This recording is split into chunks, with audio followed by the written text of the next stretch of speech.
শুধু পার্শ্ববর্তী দেশই অপপ্রচার করছে না, দেশের দুই একটি রাজনৈতিক দল ঘোলা পানিতে মাছ শিকার করতে চায় বলে মন্তব্য করেছেন বিএনপির সিনিয়র যুগ্ম মহাসচিব রুহুল কবির রিজভী। তিনি বলেন, ৭১-এর বিরোধিতাকারীরা ঘোলা পানিতে মাছ শিকারের চেষ্টা করছে। রোববার ২৯শে ডিসেম্বর জাতীয়তাবাদী রিক্সা ভ্যান অটো শ্রমিক দলের পক্ষে বিএনপির প্রতিষ্ঠাতা প্রয়াত রাষ্ট্রপতি জিয়াউর রহমানের সমাধিতে শ্রদ্ধা জানানো শেষে এসব কথা বলেন রিজভী। এ সময় তিনি বলেন, ১৬ বছরের নিরবিচ্ছিন্ন আন্দোলনের ফল জুলাই বিপ্লব।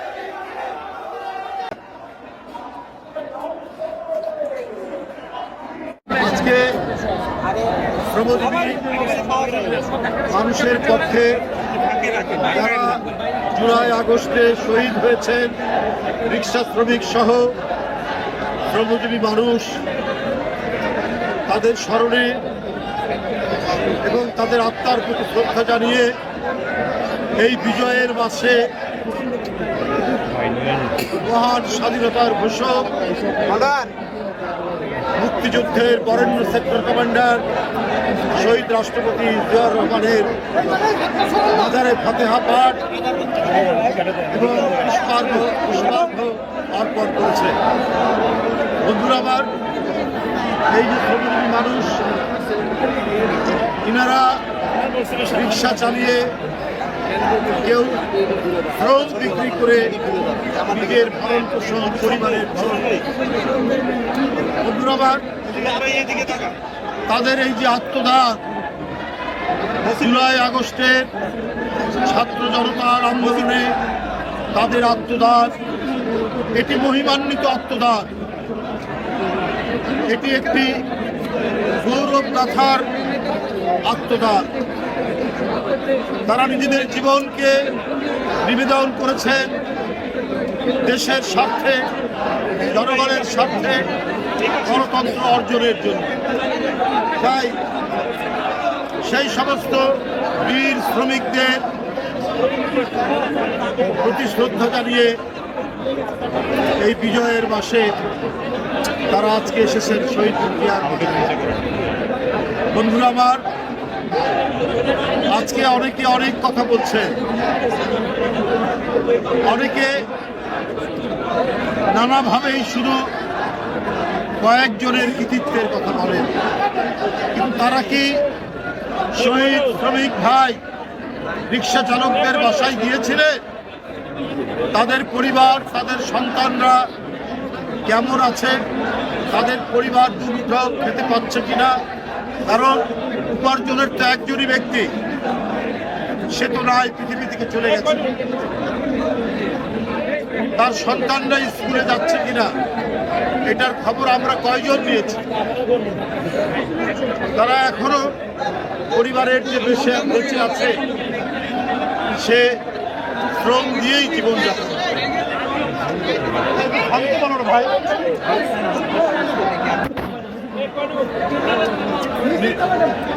15 বছরের 16 বছরের নিরবচ্ছিন্ন আন্দোলন, এই আন্দোলনে তো জাতীয়তাবাদী শক্তির অনেকে নেই। ওরা কোথায় গিয়েছে? ওরা কি বেড়াতে গিয়েছে? কোন প্রমোদ ভবনে গিয়েছে? হাসিনা তো ওদেরকে নিরুদ্দেশ করেছে। কোথায় জাকির সুমন? কোথায় ইলিয়াস আলী? কোথায় চৌধুরী আলম? কোথায় সাইফুল ইসলাম হিরু? কোথায় হুমায়ুন পারভেজ? এদের যে অবদান, এই অবদান তো গণতান্ত্রিক আন্দোলনের জন্য গোটা জাতিকে অগ্নিগর্ভ করে তুলেছিল। আর তারই পরিণতি জুলাই আগস্টে হয়েছে। সেখানেও যারা জাতীয়তাবাদী শক্তির সমর্থক, বিএনপির সমর্থক, এই ধরনের শ্রমজীবী মানুষ প্রায় 97 জন মানুষ আজকে পৃথিবী থেকে বিদায় নিয়েছে। শহীদ আজকে কয়জন এদের কথা বলে? অন্তর্বর্তীকালীন সরকার, তার উপদেষ্টা মণ্ডলী কয়জন তাদেরকে স্মরণ করেছে? তারা তো সরকার গঠন করেছেন, তারা উপদেষ্টা হয়েছে, কিন্তু তারা প্রায় অনেকেই মাঝে মাঝে সবক দেন, আবার দুই একটি রাজনৈতিক দল দেখি তারাও সবক দেন যে চাঁদাবাজ বিদায় নিয়েছে, আর কোনো চাঁদাবাজকে আমরা দেখতে চাই না, না আসুক চাঁদাবাজ, না আসুক। কাকে উদ্দেশ্য করে বলছেন? শেখ হাসিনার আমলে যারা ব্যাংক লুট করেছে, ব্যাংক আত্মসাৎ করেছে, এস আলমদের উত্তরসূরি হিসাবে 5ই আগস্টের পর আমরা কি ব্যাংক আত্মসাৎ করতে দেখিনি? আমরা তো দেখেছি ইসলামী ব্যাংক কিভাবে গ্রাস করে নিল একটি রাজনৈতিক দলের অনুসারীরা। তাহলে আজকে কোন মুখে বলছেন এক চাঁদাবাজ পালিয়েছে, আরেক চাঁদাবাজকে কেউ দেখতে চায় না? কাকে উদ্দেশ্য করে বলছেন আমরা কি বুঝতে পারি না? আমরা তো প্রথমেই দেখলাম 5ই আগস্টের পরের দিনই কি করে ইসলামী ব্যাংকগুলো আপনারা দখল করেছেন। এটা কি জনগণ দেখেনি? এটা তো জনগণ দেখেছে। আর আজকে বড় বড় কথা বলেন, কলঙ্ক লেপন করার চেষ্টা করেন বিএনপির নামে। পাড়া মহল্লায়, জেলায় জেলায় অনেক টার্মিনাল দখল সহ, অনেক সিএনজি স্ট্যান্ড দখল সহ, অনেক টেন্ডার ভাগাভাগির মধ্যে আপনাদের লোকরা কি জড়িত নেই? আমি সেই রাজনৈতিক দলটিকে বলতে চাই, খুব নীরবে নেতৃত্বে সব কিছু অপকর্মের সাথে আপনারা জড়িত। শেখ হাসিনার ব্যাংক আত্মসাতের পর, 5ই আগস্টের পর আপনাদের আত্মসাৎ তো জনগণ দেখেছে। আমরা হাসিনার আমলে দেখেছি চাপাতি লীগ, হেলমেট লীগ, বন্দুক লীগ, আবার জনগণ তো এটাও জানে খুর লীগ এবং খুর পার্টি এবং পায়ের রক কাটা পার্টি। এরা কারা? এদেরকে জনগণ জানে না। কারা পায়ের রক কাটে তাদেরকে তো জনগণ ঠিকই জানে, চেনে। সুতরাং খুব ঘোলা পানিতে মাছ শিকার করার চেষ্টা করছে। আপনাদের 71-এর অর্জন কি? আপনারা 71-এর বিরোধিতা করেছেন। জিয়াউর রহমান স্বাধীনতা ঘোষণা দিয়েছেন। এই গৌরব বিএনপির, 71-এর গৌরব, 90-এর গৌরব, এই গৌরব বিএনপির। কারণ সেদিনও আপনারা শেখ হাসিনার সাথে আঘাত করে আপনারা এরশাদের মতো সেদিন জানলে এরশাদের কুলাঙ্গারের নির্বাচনে, 86 সালের নির্বাচনে, এটাও তো জনগণ দেখেছে। কিন্তু বিএনপি সেই নির্বাচনে যায়নি। তার নেত্রী বলেছিলেন, দেশনেত্রী বেগম খালেদা জিয়া, এরশাদের অধীনে কোনো নির্বাচন করবো না, স্বৈরাচারের অধীনে কোনো নির্বাচন করবো। আপনারা মঈনুদ্দিন ফখরুদ্দিনের, ওরা গণতন্ত্রকে ধ্বংস করার জন্য এবং একটি ভয়ঙ্কর হাসিনার স্বৈরাচার কায়েমের জন্য এসেছিল। তখনও সেদিন আপনারা বাধ্য করেছিলেন তার নির্বাচনে যেতে। এটাও তো জনগণ জানে এবং জনগণ দেখে। আপনারা তো ইসলাম নিয়ে রাজনীতি করেন। ইসলাম মানে কি বারবার মুনাফিকি করা? ইসলামের মর্ম বাণিত হচ্ছে তুমি যে অঙ্গীকার করো সেই অঙ্গীকার তুমি রক্ষা করবে। এটাই তো ইসলামের মর্মবাণী। বন্ধুরা আমার, বিএনপির সেই ঐতিহ্যের পতাকা ধারণ করে, যে ঐতিহ্যের মধ্যে আছে জনগণের কাছে অঙ্গীকার থেকে বিন্দুমাত্র বিএনপি পশ্চাৎপসরণ করে। এই গৌরব বিএনপির, এই গৌরব জিয়াউর রহমানের, এই গৌরব দেশনেত্রী বেগম খালেদা জিয়ার, এই গৌরব তারেক রহমানের। তাই বন্ধুরা আমার, 71 থেকে আপনার 5ই আগস্ট পর্যন্ত গণতন্ত্রের প্রশ্নে কখনো মাথা নিচু করেনি। আপনারা 5ই আগস্টের পর কি বললেন? ভারতের সাথে আপনারা সম্পর্ক উন্নয়ন করবেন, ভালো কথা, আমাদের আপত্তি নেই। আপনারা আওয়ামী লীগকে ক্ষমা করে দেবেন। আপনাদের নেতারা মৌলানা সাইদি সাহেব, সেই সাইদি সাহেবের বিরুদ্ধে মিথ্যা সাক্ষী দেওয়ার জন্য শুকুরঞ্জন বালিকে গোয়েন্দা পুলিশ ধরে নিয়ে গিয়ে তার শরীরে ইলেকট্রিক শক দিয়েছে। কালকেই দেখবেন তার সমস্ত বয়ান এসছে। শুকুরঞ্জন বালি হিন্দু ধর্মের একজন মানুষ, তাকে শেখ হাসিনার গোয়েন্দা বাহিনী বলেছে যে তোমরা বলো তোমার ভাইকে হত্যা করিয়েছে মৌলানা সাইদি সাহেব। সে বলেছে আমি মিথ্যা কথা বলবো না, না সেটা করে। শুকুরঞ্জন বালি সে যে সাহসিকতা এবং ন্যায় নীতির যে দৃষ্টান্ত দেখিয়েছে, এইটা আমি ওই রাজনৈতিক দলের বন্ধুদেরকে আমি বলতে চাই যে আপনারা শিখুন তার কাছ থেকে।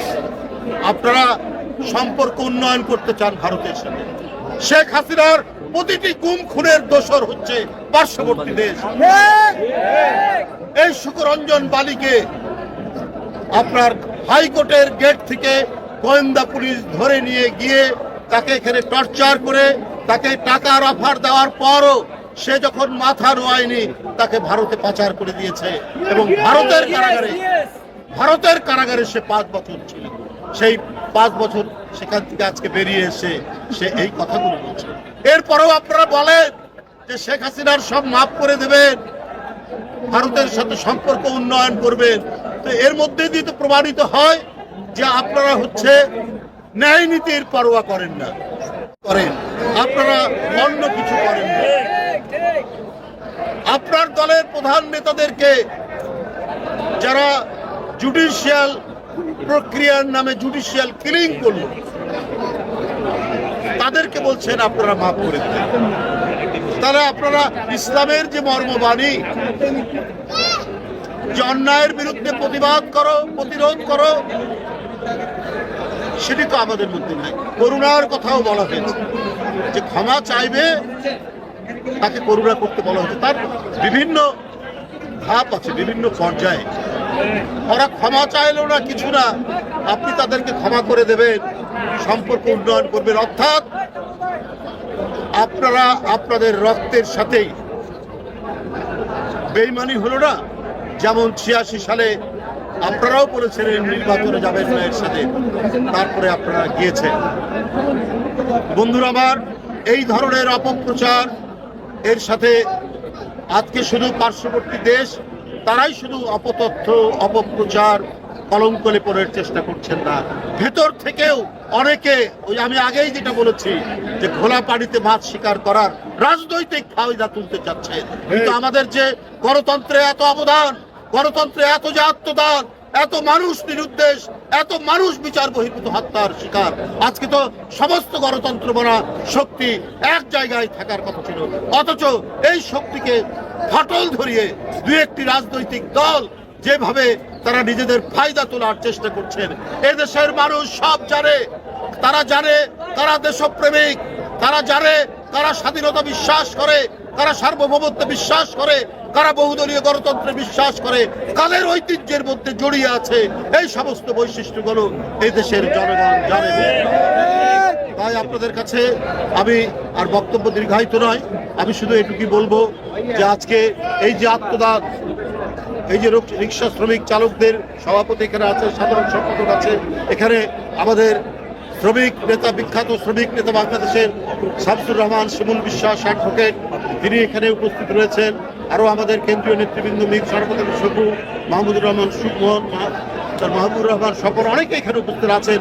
আজকে শ্রমিক ভাইদের এই যে বিজয় দিবসে তাদের আজকের এই শহীদ জিয়ার মাজারে এখানে উপস্থিত হয়েছেন।